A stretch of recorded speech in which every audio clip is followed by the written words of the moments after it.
My name is Sarah Gustin Hamrock. I am the athletic director here. I'm still pretty newish, just finishing up my second year.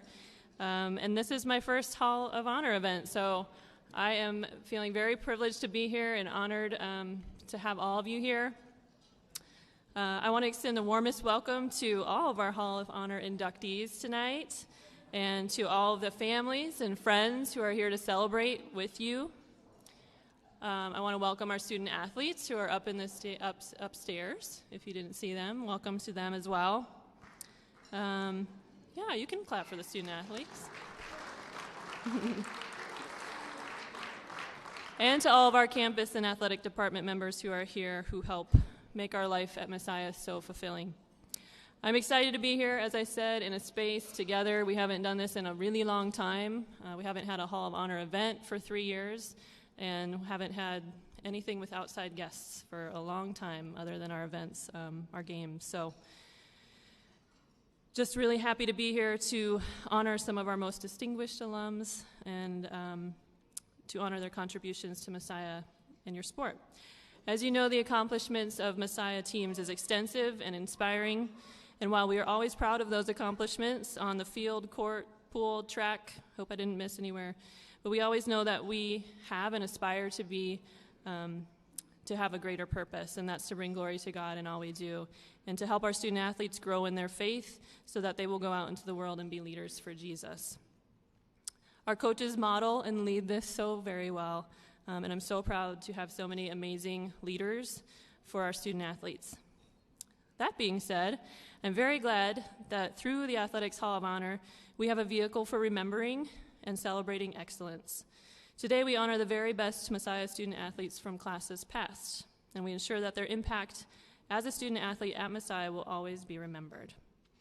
Speaking of impact from the past, at this time I would like to recognize the current members of our Athletics Hall of Honor from past classes.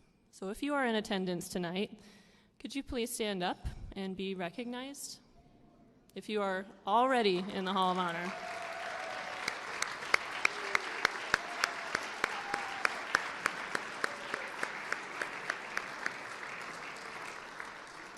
Thank you. Thank you for being here tonight. We're so proud to have our new and past inductees with us, and I thank them all for remaining part of the Messiah family and for inspiring younger student athletes and coaches. As I think about the future of Messiah athletics, it really excites me. We continue to grow our programming and our services that we offer to our student athletes to help them succeed and prepare for life after Messiah. This year we introduced bookend events for all of our student athletes by kicking off the year with our athletics liftoff event. It was all student athletes coming together for worship and dedication of our year. And we'll close the year with the MESBs, an end of the year event to celebrate and inspire. I'm also excited about plans to add and upgrade our facilities out at the Starry Athletic Complex, particularly restrooms and locker room spaces out there. Yeah, you can give a little shout for that. We're also going to add a hospitality venue and new concession area. So while this is still in the planning stages, I am hopeful that we are able to move quickly towards the completion of that, so stay tuned for details. In addition, student athletes have been asking for better resources to prepare them for life after they graduate, and we're hoping to launch a networking event for alumni and students to get them connected early and tap into our alumni experience to help them prepare for interviews and job searches. So I hope maybe we'll see some of you back here for that as well. We've also spent a lot of time developing new ways to support our teams through our Falcon Athletic Network, which is our fundraising arm, which makes this event possible through donations and community support. So we welcome you to be a part of that if you aren't already. This year we will be celebrating 60 years of Messiah Athletics. So it's never too early to invite you back for the celebration. Homecoming will be the first weekend of October this year, and we will be celebrating that 60-year mark. So lastly, before we get on with our honors, I want to thank all of the men and women who put in a lot of time to prepare for tonight, including the catering staff, the students who played the piano for us tonight. And if I could actually have the Hall of Honor Selection Committee stand and be honored. They put in a lot of work to choose our inductees tonight. So if you were a part of the Hall of Honor Committee, I know there's more of you. Come on. Thank you. Really appreciate the work that you did for this year's class. And from our athletic staff, Casey Stone, who isn't here tonight because she's been worked to the bone and just needed a night off. But Casey really is the glue that keeps our department together. Matthew Fenton, especially, you're going to see a lot of him tonight. He really makes this whole event run, so really thankful for Matthew. And other students who helped set up tonight, Rachel Della is specifically our student intern this year. She's a women's lacrosse player. She did a lot of work for this, and Brooke Good also helped set up. So just really thankful for everybody who played a part in getting tonight off the ground. So I just want to thank you all again for being here and supporting our inductees, and congratulations to all of the men and women being inducted tonight. So let's get to it. I will bring Matthew back up.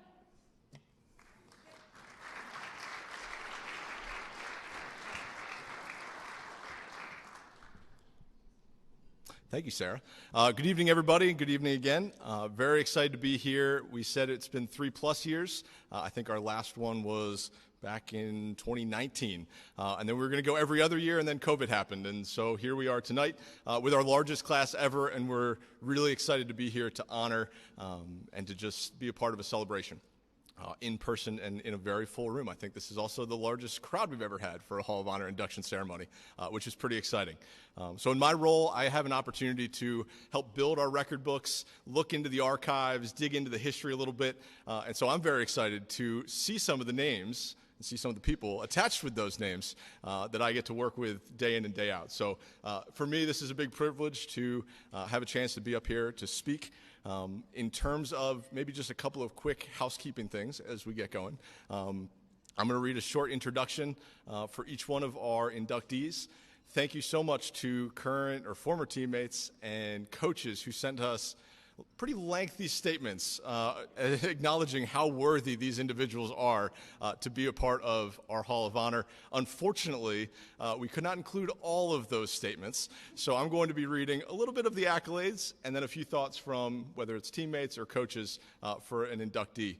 I will say that the rest of those statements are going to be coming on a GoMessiah.com article later this evening. So to see all of the acknowledgments and all of the thoughts from so many special folks, please keep an eye out on Go Messiah later tonight. So thank you very much to everybody who contributed to those.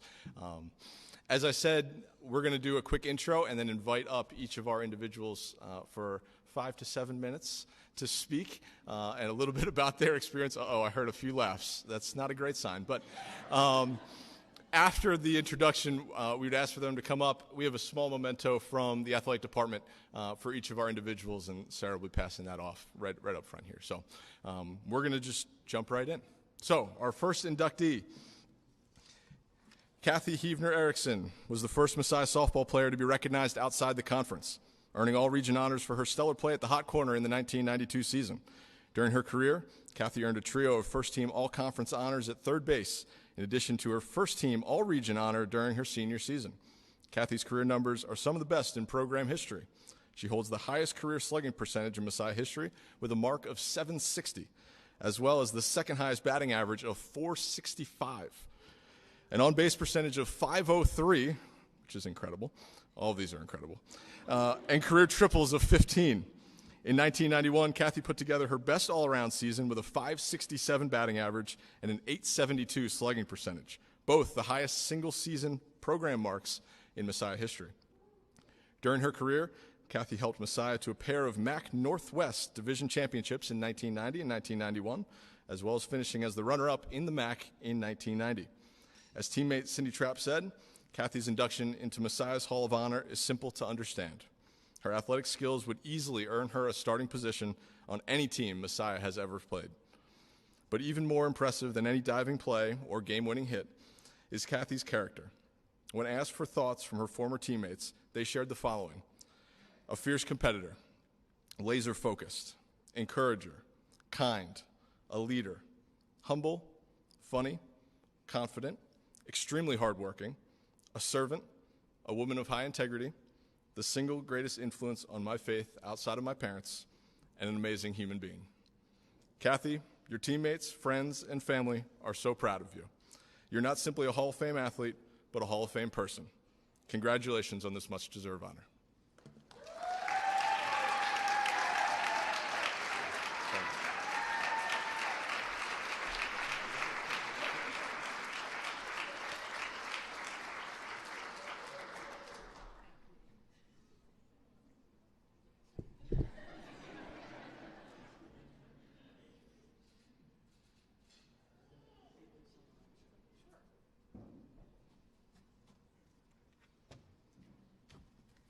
I will apologize in advance if I get choked up, and my teammates, we've got a plan in place should that happen. So thank you, first of all, to the committee for this great honor. What a privilege it is to be inducted, along with Brian, Ben, Stef, JD, Kristen, and Julie, and to join the tremendous athletes already in the Hall of Honor. I am grateful for so many things. I thank God for blessing me with the most amazing family, seated at table one. Dave, my parents, Dave and Debbie Hevener, perfectly model God's unconditional love and work ethic that leads to success. They never missed a game, and they continue that tradition with their grandchildren. I'm blessed to have them here tonight. Thankful for my sister Michelle, who was singing and playing the violin while I was practicing softball when we were growing up. I'm grateful for my husband Jim and our two amazing kids, Abby and Isaac, all tremendous athletes. Abby played basketball and softball, and Isaac is on the bowling team at Mount Mercy University in Cedar Rapids, Iowa. And he and his girlfriend were able to fly in last night, which is tremendous.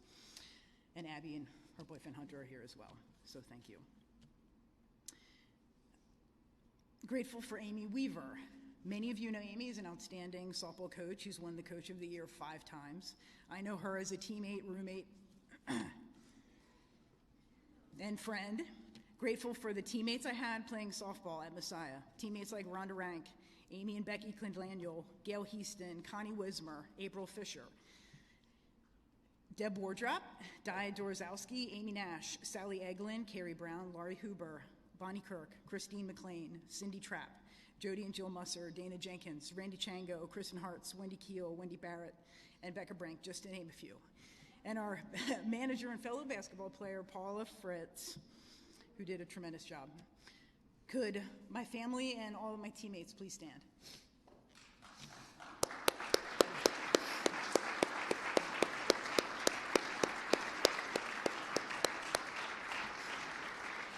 Thank you.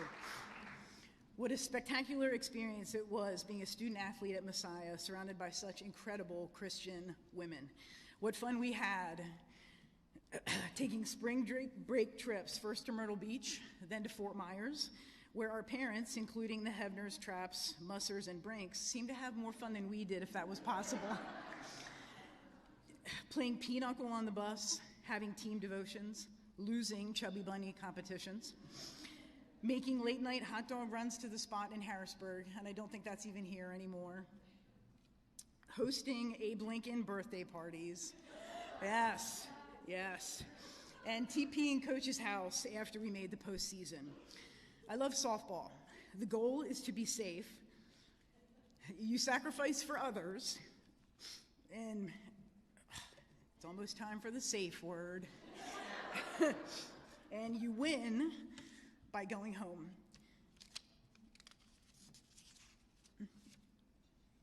I love playing third base at Messiah. My favorite description of third base is found in the introduction of the book, The Chicken Runs at Midnight. Has anyone read that? Tremendous book, true story. Chicken Runs at Midnight. And the introduction is called I Am Third. No one ever made it home safely without touching third base. It's one of life's absolute certainties. Third base, in the purest sense, is the final pit stop on a glorious and treacherous journey. You may be passing through at warp speed or parking there out of complete necessity, but third base is your ultimate reminder that something grand is near. The anticipation and anxiety third are palpable. You are so close to home and yet so incalculably far away. Ling used to say there's like 30-some ways, I think, to score from third to get to home. So you don't want to end up stranded there, which is why you are tempted at times to make a run for it. Yet if you leave hastily or haphazardly without great thought, you're out of there. Third base on its best day is the gateway to victory, to euphoria, to understanding, to heaven. But third base will also break your spirit if you let it. So that's where it helps to have a third base coach. a partner in crime,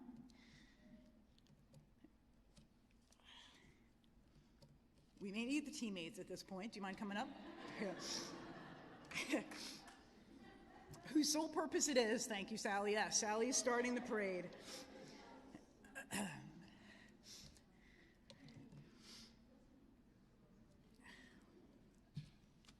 Thank you. I calculated this into my time, so I will get it in.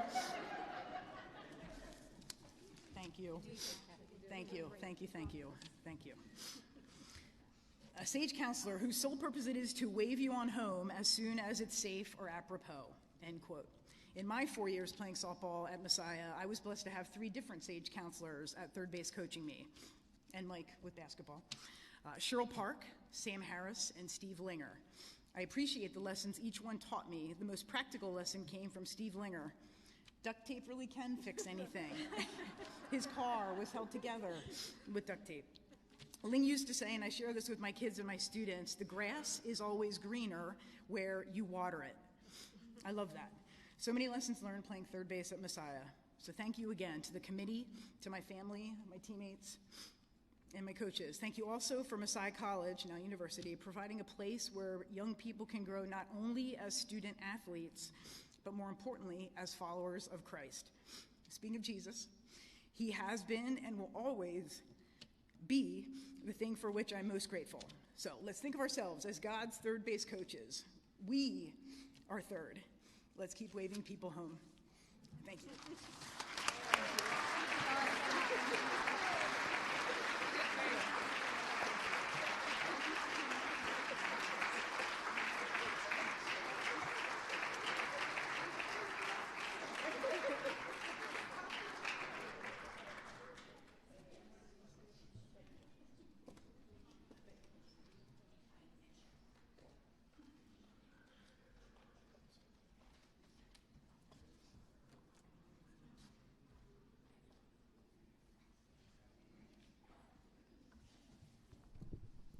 I forgot we had slides for everybody. Thank you, Cathy. Our next inductee, J.D. Binger. One of the best defenders to wear a Messiah uniform, J.D. Binger remains the only Messiah men's soccer defender to be named National Player of the Year, earning his honor during his senior season. A 2-time first-team All-American, Binger helped Messiah to 3 national championships during his 4 years in Grantham. During his career, Messiah posted an astounding 88-6-4 record, advancing to the Final Four in every season. Binger becomes the 4th ever Messiah men's soccer player to be named the National Player of the Year, earning his honor in 2008. He was also a 3-time first-team All-Conference honoree while earning 3 All-Region accolades as well. While primarily a defender, Binger netted 7 career goals and added a pair of assists. His 94 career games played are tied for the 10th most in program history. His head coach, Dave Brandt, had this to say of J.D. When I think of J.D. Binger, I think of a long-legged, gangly freshman who played as an attacking center midfielder and fancied himself as an attacking center midfielder. He was not happy when I told him we were moving him to center back in the spring after his first fall. The rest with J.D. is history. He became one of the most physically dominating central defenders in Messiah history, and indeed the history of Division III soccer. To know J.D. is to love J.D. I'm not sure it's possible that he could have ever had an enemy in the world, except for maybe that Williams forward he stopped during our Sweet 16 game as a sophomore. A great player, a great competitor, a great friend, and a great ambassador for what Messiah is and for what the men's soccer program is. J.D. is one of my personal favorite players of all time for both who he is and how he played. Ladies and gentlemen, J.D. Binger.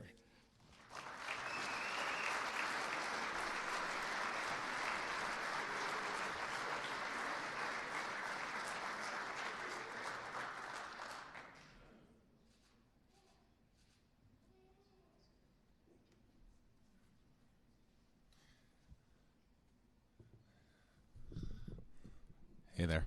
All right. So I was talking with Coach McCarty earlier today, and he said, there's just no way you can talk for more than 30 minutes. And I said, you're on, man. So buckle up. Here we go. No, I'll be brief. It was a really fun journey driving back out here. I haven't been around the area for a long time. And just reading street names, coming on campus, seeing new things, seeing old things, brought back, I'm sure for many of you who haven't been here for a while, just a stream of really cool memories. And when I think back specifically about being a part of the men's soccer program, what comes to mind over and over is, man, that was such a blessing. And I just kind of feel like I got really lucky, like who knows where I could have ended up. It just happened to be this place at this time with the guys I played with and the coaches I had. And for me, I can't see the future. I could have never known what would have come from making it to this place and playing for Coach Brandt and Coach McCarty and playing with all those guys alongside me. I could have never known the impact of my teammates and the alumni before them, or the blessing that I would get from knowing the players who came after. But it was just felt lucky, right? Like right place, right time. It just kind of happened, and you never could have planned it. And when I think about that, I just think, God's got things figured out far more than we ever could. And I'm the fourth of four in my family, and my family has some strong values. Like work hard, don't complain, take responsibility. I didn't pick those values. They were set upon me. I was going to believe those things whether I wanted to or not, And being the fourth of four, I just so happened to have a couple older siblings who love sports, who love soccer. And I remember just going out and watching them play all their games and just getting so bored watching. I was like, I want to play. I just want to play. Just let me at it. And loving that time with my older siblings. And then my older brother, I remember specifically we had a garage downstairs that was a little smaller than a regular garage, but it was about the size of an indoor soccer net. And I remember really loving going down there. My brother would just shoot on us as hard as he could and just diving all over the concrete and getting up bloody and crying and be like, shoot again, And then I look at my time here with the culture of the team I was on and the expectations and the swift flowing current of the guys around me. And I think, man, I'm blessed to have stepped into those things that in most ways I didn't choose. As an 18-year-old kid, I just didn't know what I was getting into. I was just a baby, and I just got a little lucky in choosing this. Obviously, looking back, it's not luck, right? It's God's providence and blessing. And one of the verses, I actually have it here on my wrist, Proverbs 27:17. It was really instrumental in what we believed and how we acted.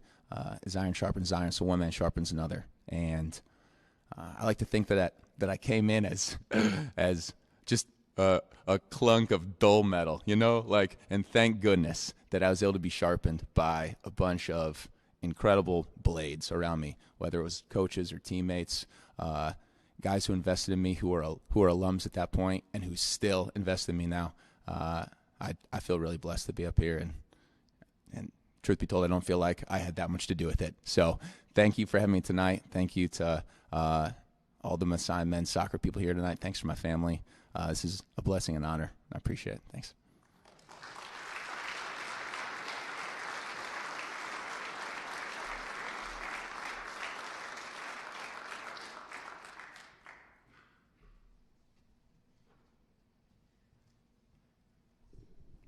Our next inductee, Kristen Bates Arnold, one of, if not the most decorated individual track and field student athlete to ever compete for the Falcons. Kristen Bates Arnold was a 3-time national champion that still holds 6 school records, 4 indoor and 2 outdoor.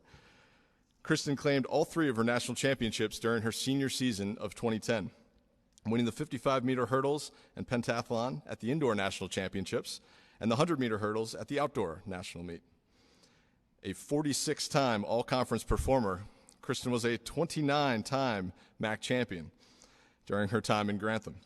Among her gaudy list of accomplishments, Arnold was an 11-time All-American, claiming 6 indoor honors and 5 outdoor honors. She was part of 7 team MAC championships and single-handedly placed Messiah in the top 15 nationally on 3 different occasions. Her head coach, Del Fogelsanger, had this to say about Kristen. Kristen competed with a healthy, humble confidence, not always found in a sport like track and field. She had just the right amount of positive pre-meet anxiety to perform at an optimal level. She never seemed to become stressed out. I recall during her senior indoor pentathlon in the high jump event, where you have 3 attempts to clear the bar.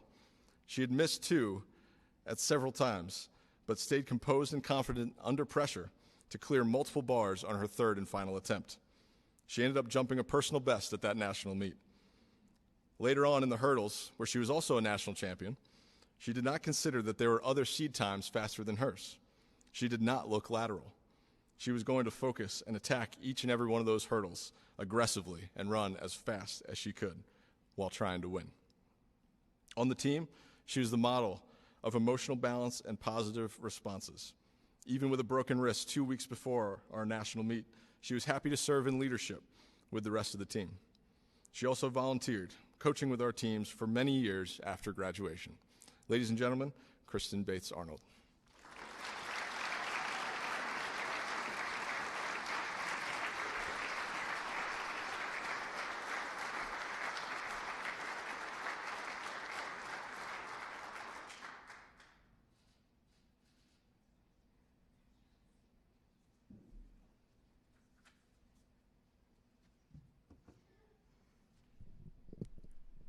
Well, I think I would rather run the 800 as part of the multi-event than have to speak tonight, and that's saying something. But really, I just want to say thank you to my coaches, my family, everyone that has supported me in many, many ways, my teammates all through the years. And I just think track and field is often looked at as a very individual sport, but it's the memories that you have when you look back. You don't think about the different things that you did and PRs, and I didn't know I wasn't the top seed time going into the national meet. So Coach must have hid that from me somehow. But I just feel like, even talking to some of my friends that I've stayed in touch with over the years, when I asked them, what were their favorite memories, not a single person came up with a time or, something like that. It was the pancake dinners that we had, or the Bible studies, or the practices, or, things like that. So for the student athletes that are here tonight, just remember that, it's great to have those goals and to work hard, but in the end, it's the relationships you make and the example that you're able to set to pass that legacy along, because the different teams that are represented here, every 4 years, they're rotating out who the leadership is, but the team themselves seems to stay the same year after year after year, and that's the legacy that's because, the seniors to the freshmen, and then those freshmen are eventually seniors, and it just keeps going on and on. And in one way, I can look back and remember as a freshman watching Amy Reed, who she set an example for me as far as not always worrying about what her own times were, but, hey, coach, what do we have to do to win this MAC? If it meant she had to do 10 events, then she was going to do 10 events or more probably at that point. And, well, if Amy was going to do 10 events, I could at least do 6 or 7. So I think just always knowing that someone's looking up to you, and if you are blessed enough and if God does give you the talent to be able to set those records, know that people are going to be looking to you. And that's your honor to be able to be on that platform and use that to be that example to others. When I think about those things that we did together, it was the 4x4s that I remember when we had to rely on each other and do our very best. The senior year at MACs, my senior year at MACs, when we needed to win this 4x4 to win the whole meet, and pen relays when Amy Reed passed some girl on the 3rd turn so that we could win that event. Just those are the things that you remember, working together as a team. So I just want to thank you for this honor and encourage everyone to really build on those relationships.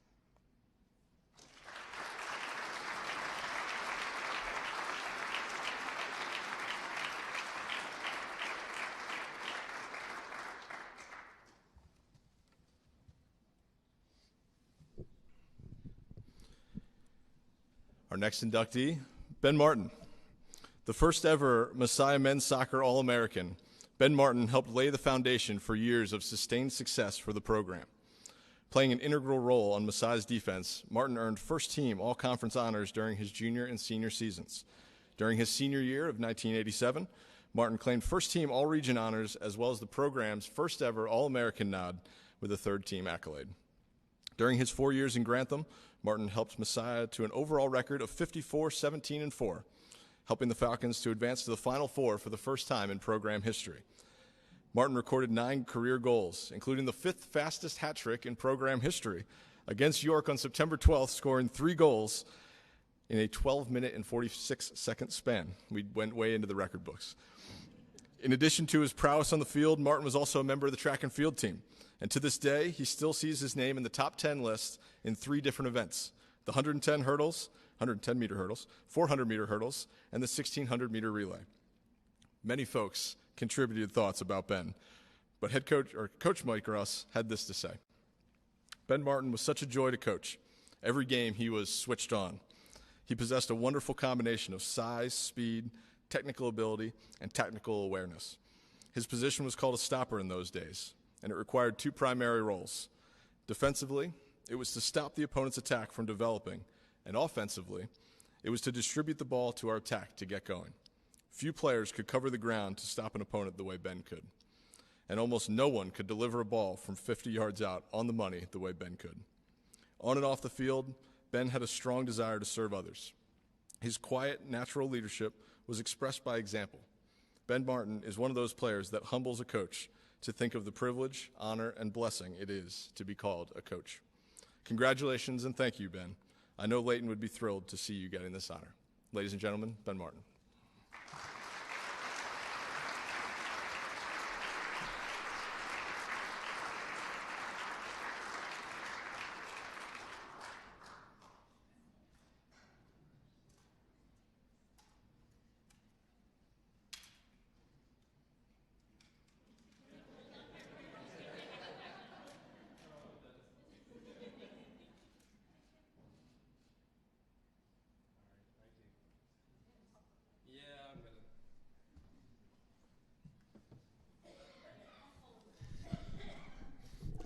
You can keep them. I'm kind of tired of them. Yeah, the irony is not lost on me. That here I am all these years later on crutches to accept this honor. And it is an honor. I didn't expect it. And I think probably like a lot of the honorees here today, we all know that we stand on the shoulders of great players, great athletes, and that's certainly true for me. I stood on the shoulders of great players that were before me, and I think that's what gave me the opportunity to be in the position that I was. So to those guys, thank you. If you're in the room today, my memory's still decent, although my ankle and knees are not as good as they used to be. But it does kind of catch up with you. So for all you guys, all the things that you're doing to your body, it might catch up with you. But it's worth it. If you'd have told me years ago, hey, you're going to have, maybe about 7 or 8 different surgeries, I'd have still done it. And it was just too good. As it's been a while since we were back, and we're walking up, and my wife, there's a reason I married her. There's a number of reasons I married her. I don't know why she married me, but we were walking up the steps, and I said, wow, I don't recognize this building. And she said, it's probably the library.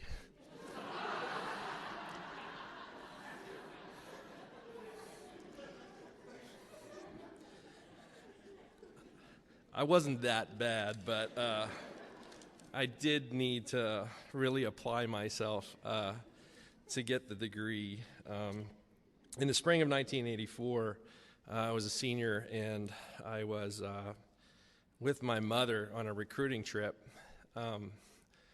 My family's here, so just that in alone is a really kind of an inside joke that my mother went with me on a recruiting trip. But she did. She was interested in all this, and it was a particularly, it was a pretty interesting one. There was a number of NCAA violations, as I recall, and we were driving back, and she said, "Now, I haven't talked to your father yet," which is always a little bit of a frightening lead-in. But she said, "If you go to Messiah, we'll pay for it." So she said, "What's your criteria?" I said, "Well, it's money, it's a lot of things." And she said, "Well, basically consider it paid for you to go to Messiah."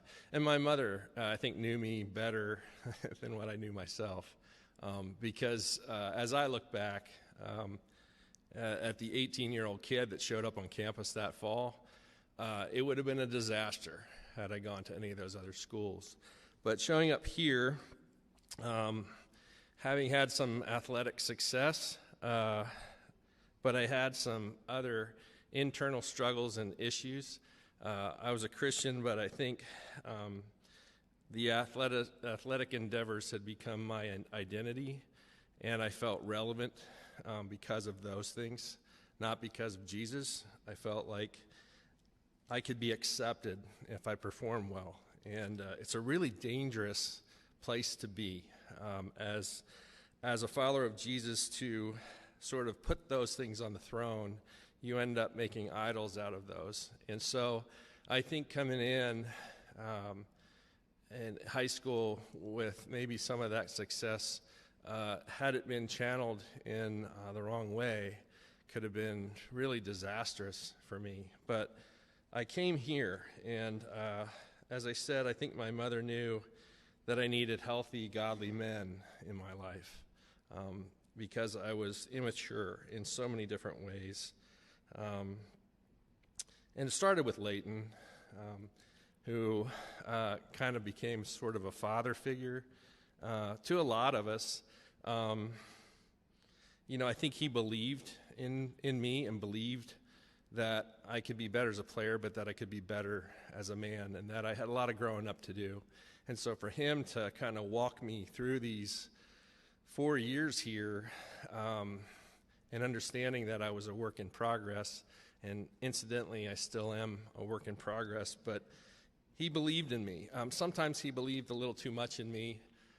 We would have our pregame walkthroughs, and for whatever reason, that silly 3-goal thing that I did set off a series of really horrible events where he thought that I would be a great offensive threat. And there wasn't a whole lot after that, my offensive. But he really thought that I could do it. And so I'd take all the direct kicks, especially inside 40 yards, and we'd start off, and he'd back it up. And pretty soon we were 35 yards out, and he'd be standing there in his Gilligan hat, and he'd lean forward, and he'd say, "All right, upper right corner." And I'm like, it's like, "Coach, we're 40 yards away. I got a much better shot at hitting those two guys in the wall than I do at hitting the upper corner." But I think in it all, he believed in me, and I needed that at that time, being, again, like I said, having a lot of insecurities and really needing to be accepted. You couldn't see it from the outside, but it was there. And I just had some godly guys in my life that recognized that. Jimmy Block was the assistant coach my freshman year, which was tumultuous for me, but he was one of the first ones, and as a former player, gave me somebody very relatable to that first year, so thanks, Jim. And then Dave, at one point towards the end, was the assistant coach, and again, gave a presence to that team, and helped me as a leader how to sort of process all the things that were going on that year. And he was a great teammate and coach. Scott Fry was a great teammate as well, and I appreciate those guys. Mike Russ was a coach. He was a mentor. He's a friend, and we shared a lot of times together off the field, and I think he showed me how to be a vulnerable man, and I got to see him with his wife and with his family, and that all had an impact on me. When you're that young, you're watching, and you're looking for things, and you're looking at these guys and seeing what it's supposed to look like to follow Jesus, and that was true. Mike made a bet at one point during our playoff run that if we won, he would allow us to shave his head. We did win, and we shaved his head, which at this point doesn't really seem like much of a big deal.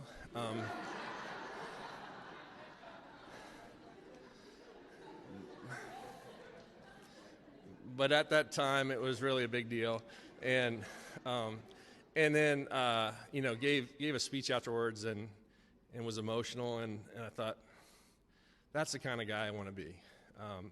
A guy that lets emotions flow freely, is not ashamed of them. And, where we grew up in my family of test, it wasn't a really emotional kind of deal. It was a great household, loved my parents. But I saw a guy that didn't care about that. And so to those guys on the soccer side,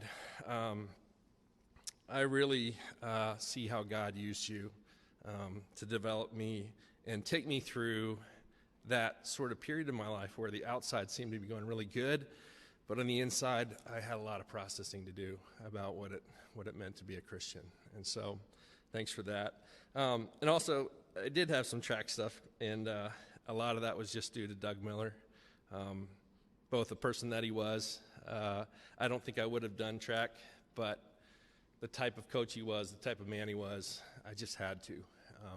And I was a better student when I had things going and I had some structure.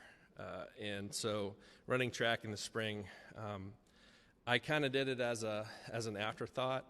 And Doug, for whatever reason, was able to find things in me that I didn't know were there. And it turned out to be tons of fun.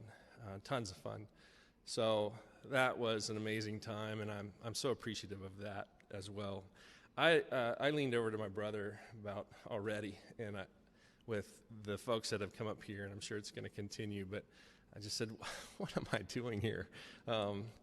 There are some really amazing athletes that, like I said, have gone before me, that I was here with, that are here now, that I'm amazed to be included in this group. It's not false humility, but I'm just amazed at some of the people that I'm going in with and some of your accomplishments. Of course, all these things, I think, molded me into the type of man that would be attractive to the type of woman that I have now. And I can tell you, it took a number of years to get there. And so I met my wife, Holly, when I was later in my 20s.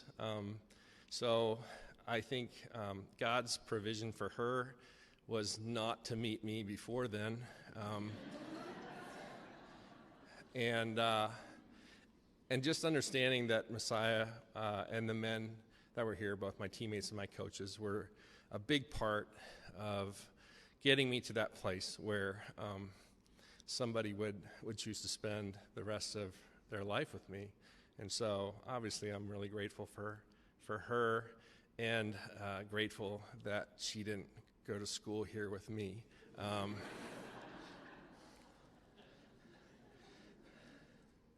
My brother Jim and his wife Laurie, and Brandon and Rochelle, my nephew, and his wife are here too.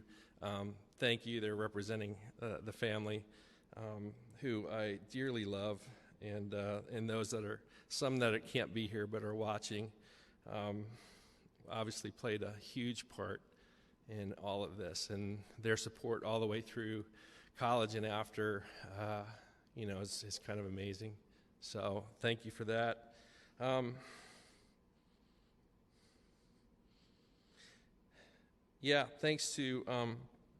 Thanks to Messiah for being a part of this whole process that is my life. I feel really blessed to have been here, and feel like God has given me so many second chances. It's unbelievable, and so I just appreciate this, to be able to return. And so thank you.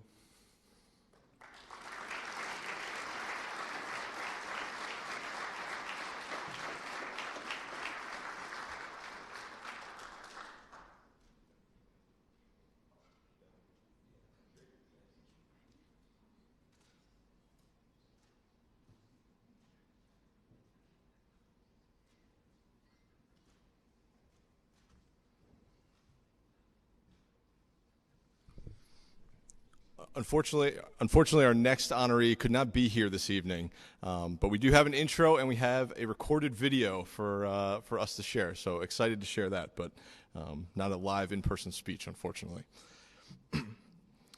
Julie Barton Pachella, a two-time National Player of the Year, Julie commanded the midfield during a stellar 3-year career at Messiah.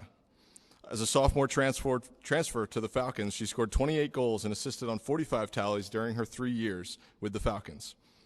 In addition to her two National Player of the Year honors, Julie was named a first-team All-Conference, first-team All-Region, and first-team All-American in all 3 of her seasons in Grantham. During her time with the Falcons, Messiah held an overall record of 58-6. Julie helped the Falcons to 3 conference championships and a trio of Final Four appearances, including a pair of national runner-up finishes in 2009 and 2010. The Messiah Field Hockey record book is littered with her name, with her 45 career assists ranking 3rd in program history and her 101 career points, checking in as the 16th most in Messiah history. Field hockey coach Brooke Good had this to say about Julie. Julie was a dominant force who commanded the field from the center midfield position. I can remember numerous games where Julie single-handedly changed the trajectory of a game completely by taking over the pace of play. There were moments when she tracked back more than 50 yards to make an incredible stop on defense, then carried the ball the full length of the field to initiate a scoring opportunity. Julie was simply the best. Her natural abilities and impeccable work ethic set her apart from many. However, her humility and commitment to making others better are exemplary. Messiah Field Hockey is a better program because Julie Barton was a Falcon. Thank you for being the standard bearer, and congratulations on this amazing honor. Julie Barton Pachella.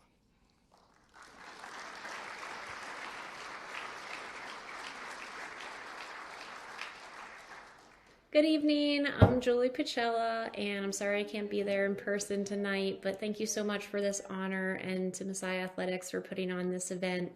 I also wanted to congratulate the other inductees, Brian, Ben, Cathy, Stef, JD, and Kristen. It was so fun reading about all of your accolades and just about all of your wild success in your college career. And so congratulations, and I'm honored to be a part of this with you. I wanted to start off by sharing how I got to Messiah. I think it all started with my freshman year in high school. I never even wanted to have anything to do with field hockey, but I was the youngest of 5 kids, and both my sisters had played field hockey in high school and college, and my parents really wanted me to experience playing for our high school coach, Linda Kreiser, who is a really well-known high school field hockey coach, not only because of her winning record, but also just because she's a great person as well. And so they made me play. I wanted to play soccer again, have nothing to do with it, but I had a great first year. I ended up loving field hockey pretty immediately and having a great experience.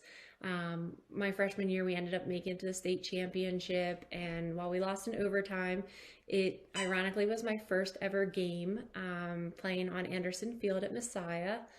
My senior year, we did redeem ourselves and win a state championship and had a perfect season. And then I went on to the University of Louisville to continue my field hockey career there. My freshman year at Louisville, I had a great experience from a field hockey perspective, but I was just feeling, kind of discontent or uneasy or not at peace when I had come home for Christmas break. And I think it was truly just because I wasn't feeling like I had connections to my teammates or, the students at Louisville outside of field hockey, really. And so My parents had sensed that, there was a lack of peace there as well. And my dad had recently become the Messiah men's basketball assistant coach. And so while we were at dinner one night, they said, "Hey, would you consider transferring to Messiah?" And all of a sudden it was like a huge weight lifted off of my shoulders. Just, to even consider that. And while it probably seemed like a crazy thing to contemplate from an outside perspective, going from a D1 school to a D3 school and having to quick figure out how to, giving up a full scholarship and trying to figure out how to pay for college all of a sudden. But there was just an extreme sense of peace in the decision. And so a few days later, I was enrolled in J-term and hadn't even met the team or coaches yet. But within a few weeks, I did get a chance to meet them, and everyone was so welcoming to me. I got to start practicing with the team.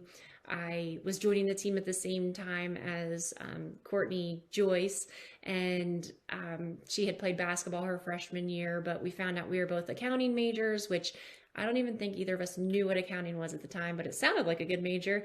But we shared this similar sense of competitive spirit and just had so much in common, even beyond field hockey. And to this day, we are best friends. And her husband and my husband even have this bromance going on that they love hanging out, and we all get together really quite frequently, especially for considering we live 4 hours apart.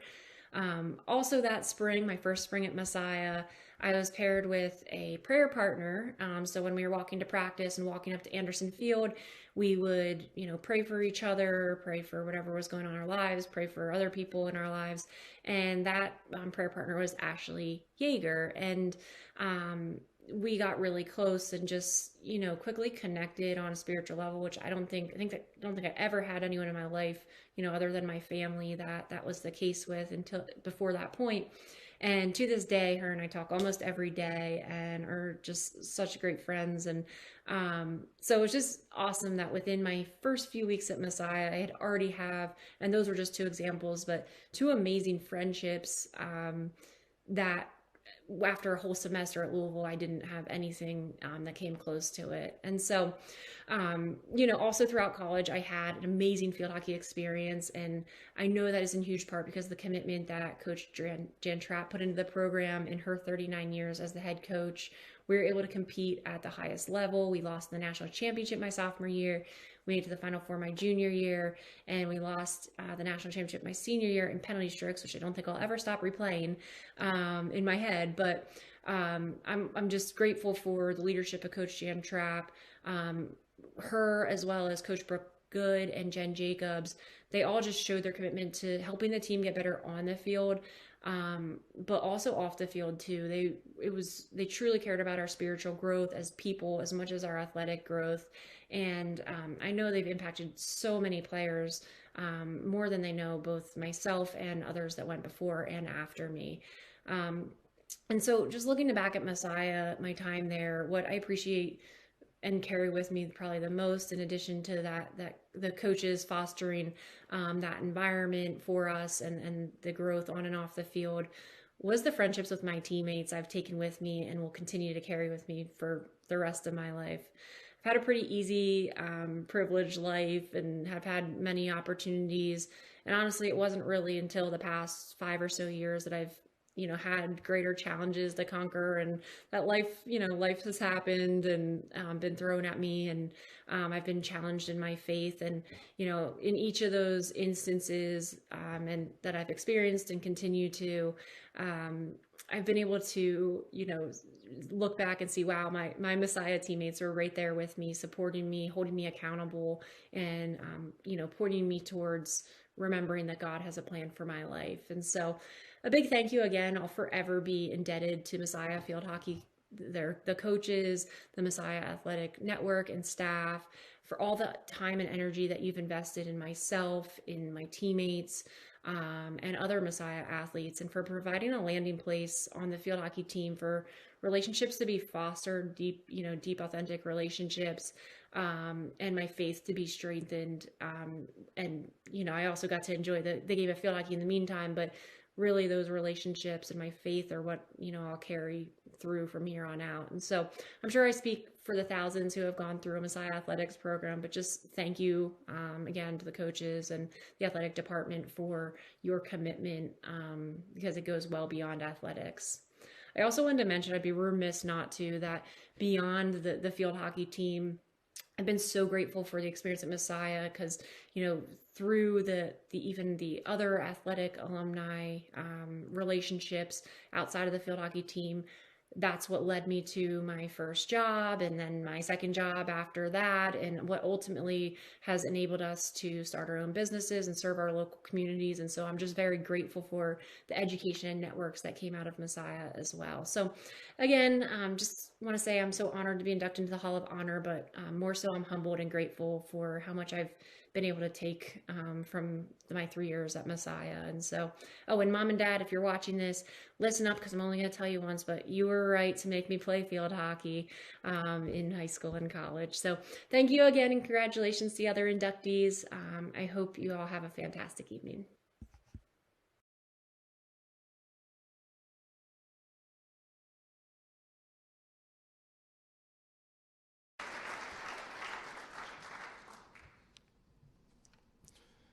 Our next honoree is Brian Hoyt. The list of Messiah basketball players to ever score 2,000 points in their career consists of just one name, Brian Hoyt. A 4-year member of the Falcons, Hoyt played in 108 career games, averaging 18.9 points per game for a total of 2,037 in his career. A 1979 graduate of Messiah, Hoyt did his damage without the assistance of a three-point arc, scoring a program record 928 field goals during his career, along with 181 free throws. During Hoyt's senior season, he helped lead one of the most successful teams in Messiah men's basketball history. Serving as team captain during the 1978-79 season, Hoyt and the Falcons finished with an overall record of 26-5, still the most wins in program history. En route to a National Christian College Athletic Association District II championship and a regional runner-up finish. Teammate Bill Strasbaugh had the following to say about Brian. Brian's competitive spirit, both on and off the court, was and is off the charts. On the court, Brian never saw a shot he didn't like and took advantage of it, each and every one of them. His line of reasoning went like this. Well, I'm at least a 50% shooter, so if I miss the first 10 shots in a game, the next 10 will go down. And they usually did. Brian's loyalty to his teammates, especially his point guards, was never in doubt, and we had the best times making memories. That same loyalty was demonstrated to his customers when he owned his business and is now demonstrated to his students in the classes that he teaches. Loyalty was also demonstrated in Brian and Pam's commitment to their alma mater via the creation of a scholarship several decades ago. From my vantage point, Brian's commitments have come full circle. His on-the-court competitive spirit has morphed into leading others around him to strive for excellence, flavored with the kind of wisdom that can only come by knowing and following Christ. Ladies and gentlemen, Brian Hoyt.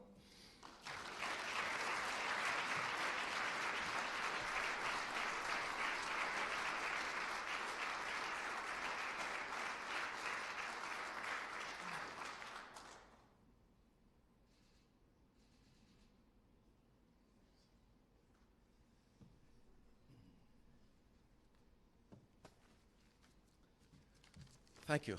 It's great to be here. I'm glad to see Ben's was also in black and white, right? So I was thinking that color photos came in 1980, but so that was great here. So I've had to adjust my remarks 3 times here.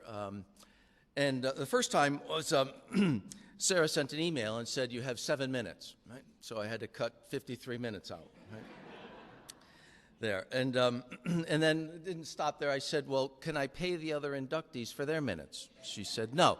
So I had to change some things. And second, as most of us know, right? Most of us know that it's now acceptable when somebody who's at an awards dinner says something inappropriate for someone to come out of the audience and slap them. So I've had to rewrite my remarks and change all of the inappropriate jokes that I had. Because I'm not nearly as quick as Chris Rock. And the third time I had to was because Sarah then sent an email, actually last night, and said, hey, this is going to be streamed too. Pass it along. So now all the people who refuse to come tonight, right, are going to be watching, and I have to thank them too. So I had to cut some more stuff out.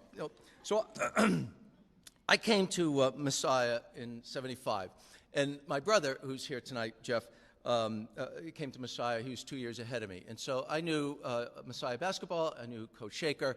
I knew enough to talk to other coaches in the colleges that were interested in me, because he ran a great program, but he ran his program, right? And he came, right? So I knew him. He recruited Jeff, and he came to recruit me. And he said, and I had a couple of Division I schools looking at me, which is different from getting offered a full scholarship, by the way, right, looking at you, and some Division IIs. Right? And Coach Shaker said, listen, here's what I'm going to tell you. I'm going to give you a chance to play with your brother. And he knew how important that was to me. We played youngsters there, but to play competitively that way, and he had me there. And he said, we run a high-tempo offense. Now, I understood that to mean that the other team scores a lot and we score more. He meant there was some defense in there too. So didn't realize that. But anyhow, let that go.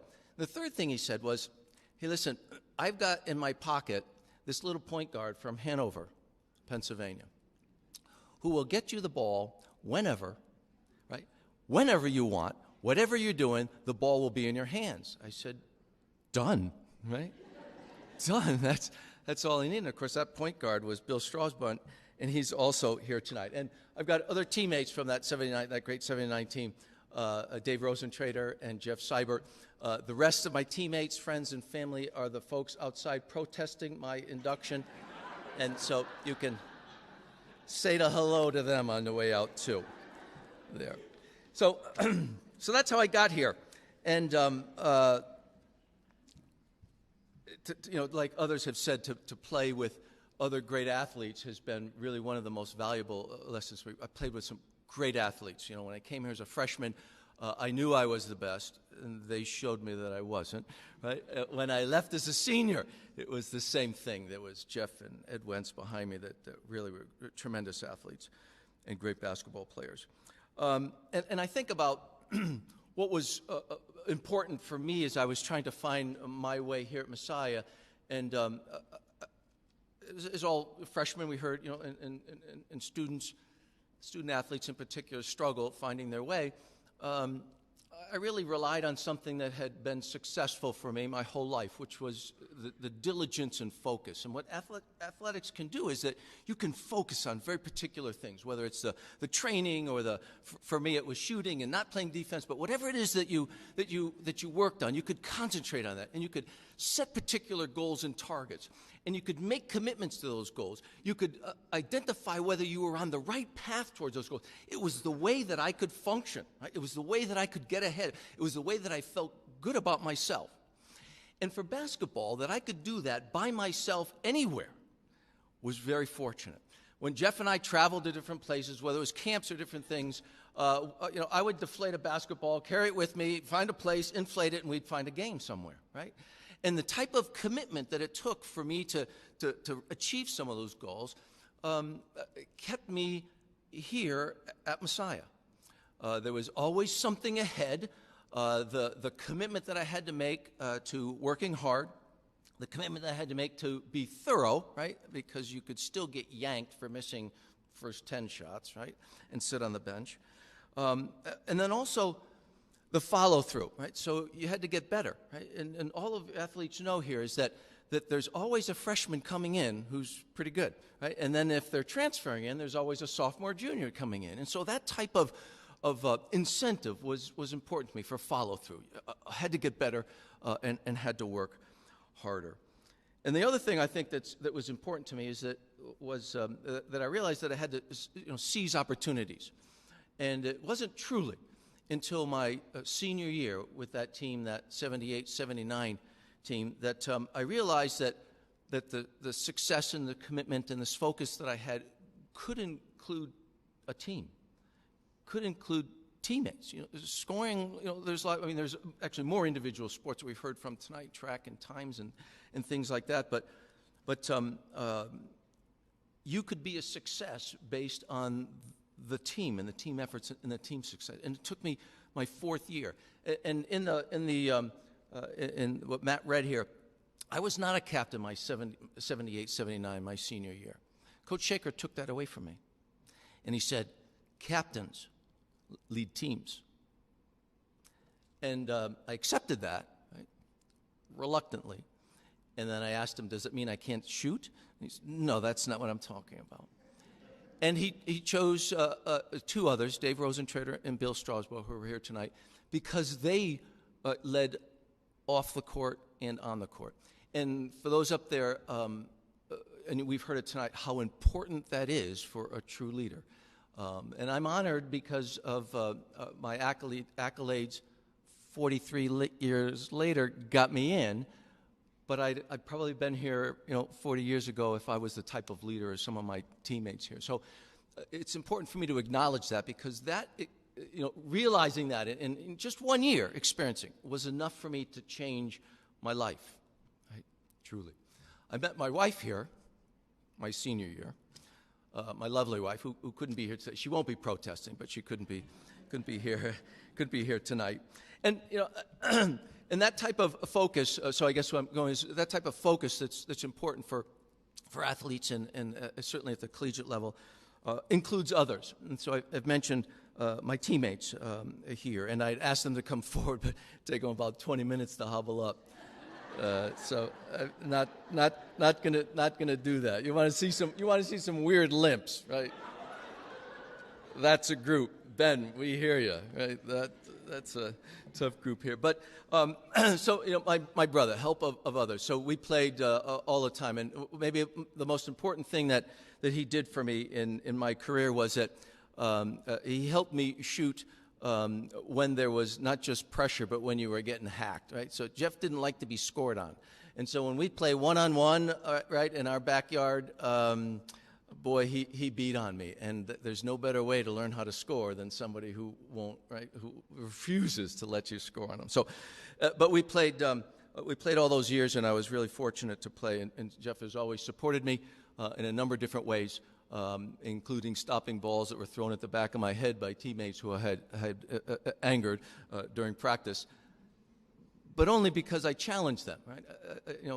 I wanted everyone on the court to work as hard as I thought I did and thought we need to.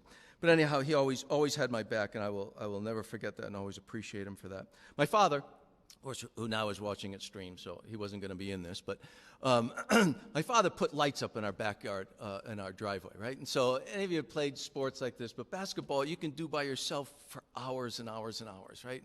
And so he put lights up. And it wasn't until the neighbors, right, called and said, would you please tell your son to stop bouncing the ball, right, after midnight. And so, but he also, this is kind of funny, he also built us, right, what we called Herman. He built this figure, a wood figure that had arms that you could put up so that we could shoot over him, right?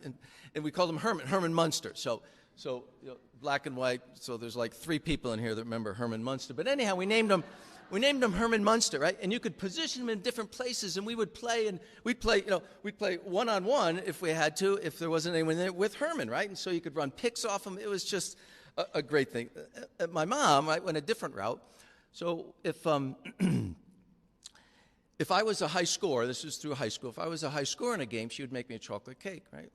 And, there's no better incentive than chocolate cake, right? And so my father would say, when he found out what was going, he'd say, well, how about assists and how about rebounds? And so my mother and I would look at each other and laugh, right? like we're gonna play defense, right, for chocolate cake.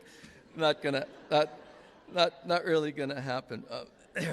So those were important, and those are support. And of course, I had other siblings. My sister Karen, who was a great fan and appreciated all the hijinks that were part of growing up in an athletic family here.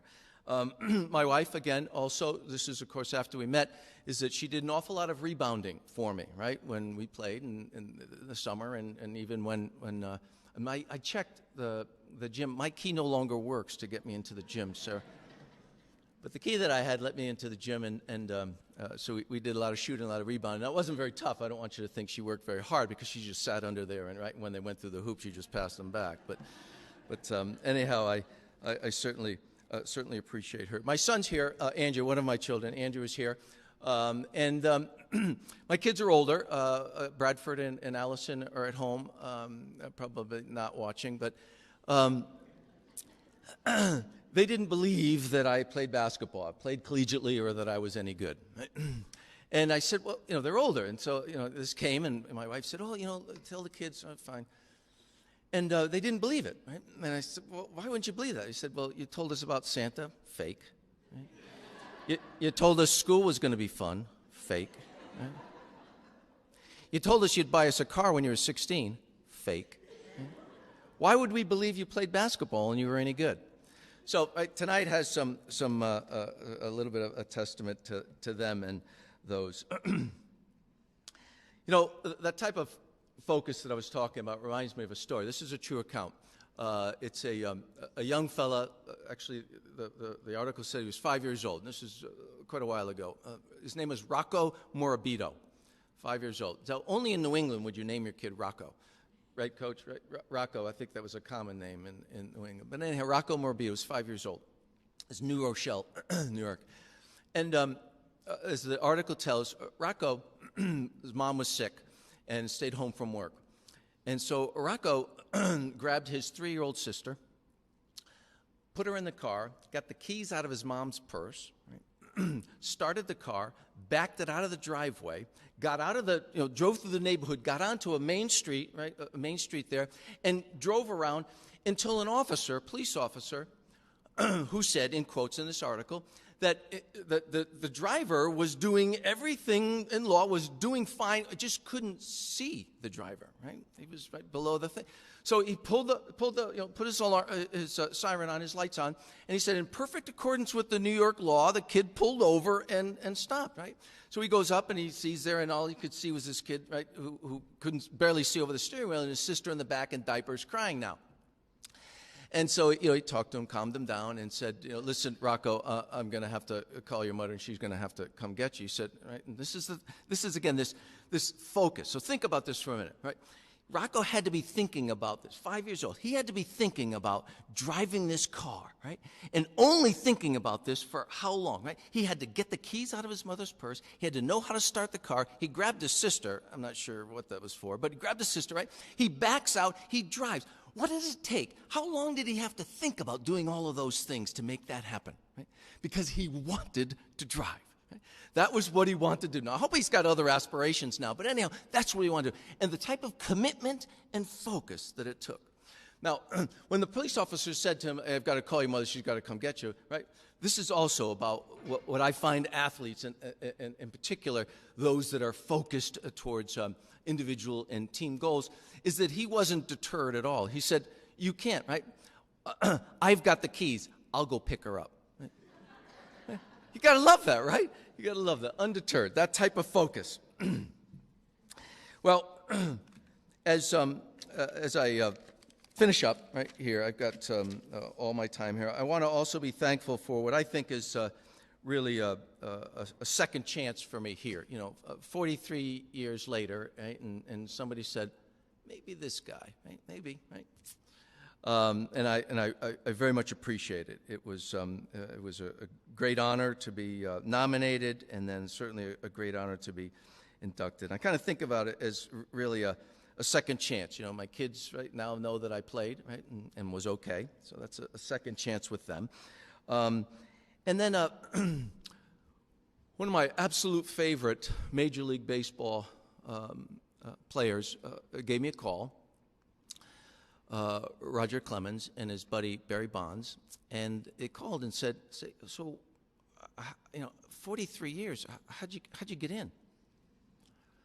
And I said, well, fellas, you know that Roger and Barry, right, was their 10th year that they were denied into the Hall of Fame, right, Major League Baseball, and we know why, right? But they said, so how'd you do it, right? I mean, we're sitting here waiting. Their 10th year in Major League Baseball, the Hall of Fame. After 10 years, you're off the list, right? The only way you can get in is when some old-timer group votes you in later there, right? I said, sorry, fellas, right? You got another 33 years, right? Yeah. Second chances. And here's my last. Thankless for a second chance. That with all that's going on in college athletics, I'm now making myself available to sponsors for the name, image, and likeness, right? Here that we missed, right, when we were playing with a peach basket and on half court. So, I've contacted banks that do reverse mortgages, companies that make comfortable shoes, things that I think might fit what it is that I can do. Messiah College, now Messiah University, has meant an awful lot to me, as it has to all the athletes and anyone here who's been at Messiah and connected to Messiah. But I have to tell you that I went through my years at Messiah with the type of individual focus that I mentioned before in that senior year. So it can take, men and women up there, it can take 1 year, it can take one encounter. Seize that opportunity because this place is special for lots of different reasons, and I envy those that took advantage of all of their years. I do. I don't miss all of the points. I miss the things that I could have had in 3 years, and that's a very, very important lesson that maybe that's why they selected me, for me to do that. My route here, my role here, and the things that I did were because others believed in me and supported me, even when I was often wayward. So I appreciate it. Yep. Thanks very much.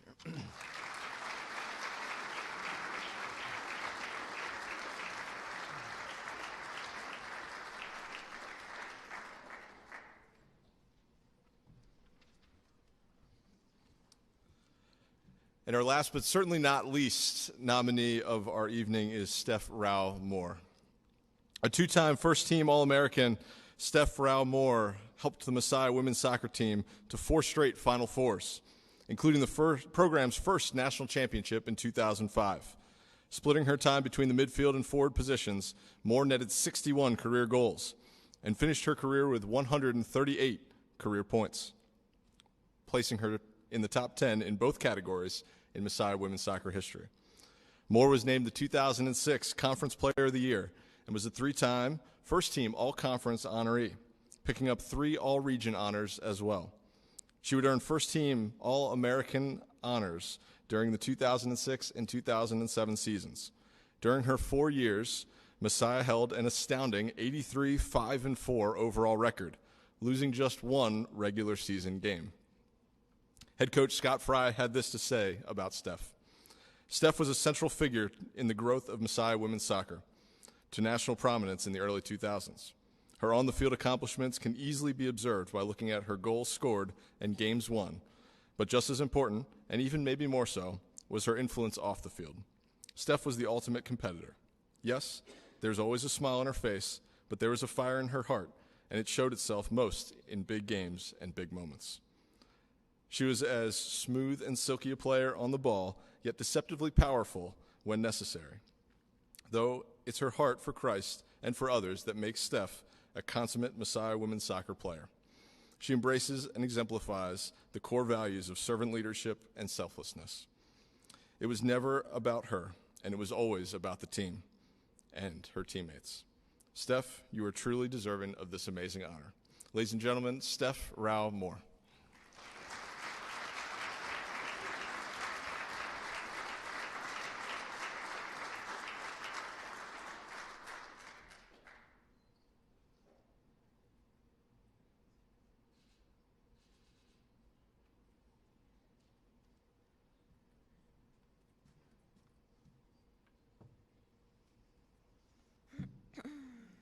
So I would probably also rather be running the mile in preseason than speaking up here today, but I will keep it nice and short. And you should have contacted me earlier. I would have sold you many of my minutes. I chose Messiah because I was looking for a Christian school where I could play soccer and study nursing. It was definitely a challenge doing both, and during soccer season, there seemed to be little time for anything else besides studying and soccer games and practices. but I'm very thankful for a coaching staff that worked with me to make sure I could do both. Coach always challenged us both physically and spiritually, and he pushed us to do more than we ever thought that we could. And he helped instill a work ethic in us that I was able to carry on with me after college and still use today. My love for soccer has continued, and I currently play on a co-ed team, and I finally qualified for the over 30 team recently. I have been blessed to coach both of my boys as they have grown, and I now coach both of their club teams currently. Being part of a team here at Messiah has left me with many wonderful memories and lasting friendships that I will cherish forever. From our trips to Brazil my sophomore year, to weekly devotions, kayaking down the yellow breaches and falling off many times, and many other fun activities that Coach and other teammates planned throughout the season. I'm very thankful for my time here and for all the support of my parents and my current husband, who gave so much of their time to support me during my seasons here. Thank you.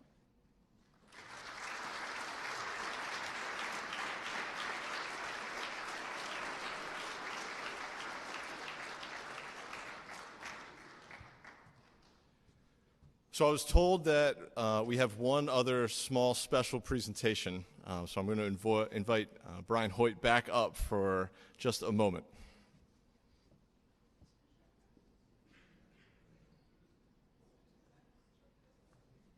Thanks, Matt. I forgot to turn my page over, so I had some other stuff to say. So I'm honored here tonight. I think in the readout of some of the things, I think it was some information from Bill Strasbaugh. He mentioned that my wife Pamela and I had started a scholarship many, many years ago. Before I got in, I'm a professor at Ohio University, so before I got into higher ed when money was more forthcoming. We started a scholarship, and it's my privilege and honor to announce that we have shifted the funds and have totally changed it to an endowment in honor of Coach Mike Shaker. And yeah. Coach?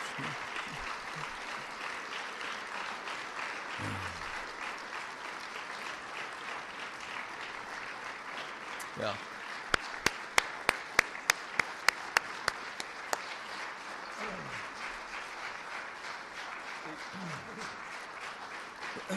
Yeah.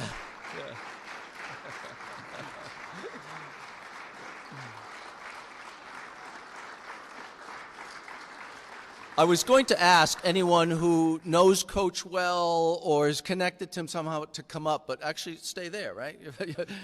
That's about everyone. It's with really great pleasure, and there's two things to it. It's to honor a man who was influential to so many lives, mine in particular, but to so many lives, and not just basketball players, but he's been a real leader here at Messiah and for Messiah. In this endowed fund, we hope to do two things. One, that it grows, and when those funds, as Barry Goodling will know, when those funds are used correctly at Messiah, they do great things for many students and many people.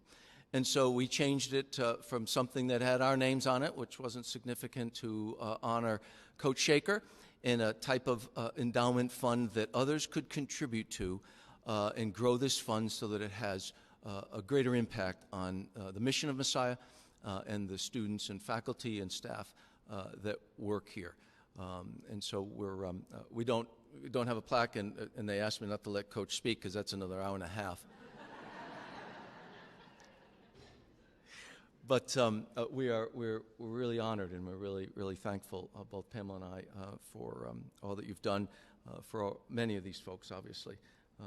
And it's, again, an honor.